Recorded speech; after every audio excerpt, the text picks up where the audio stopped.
उडेरोलाल लॻे यूसी अर्ज़ी हकड़ा जे ॻोठ मोहम्मद खान राहू जा रहवासी सरापा एहतजाज बणियल आहिनि।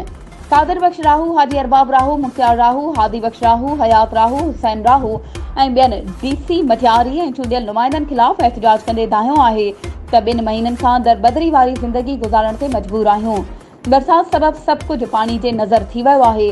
घर ड्रही पिया आहिनि। रोडनि ते बछड़ा वठी इमदाद जे ओसी अड़े में आहियूं, पर अञा ताईं कंहिं बि सार नाहे लधी। हुननि इल्ज़ाम हणंदे चयो त डीसी मटियारी चूंडियल नुमाइंदनि जे हुकुम ते पसंदि ऐं नापसंदि जे बुनियाद ते इमदाद विरहाए पियो। हुननि चयो त हिन वक़्त बि वॾेरनि जूं औताकूं इमदादी सामान सां भरियूं पियूं आहिनि, पर कंहिं बरसात मुतासिर खे इमदाद नथा ॾियनि। हुननि चयो त बरसात जे पाणी सबबि गेस्ट्रो में मुब्तला थी विया आहियूं। सरकारी अस्पतालनि खे ताला लॻी विया आहिनि। हुननि चयो त आख़िर कंहिंखे दांह ॾियूं।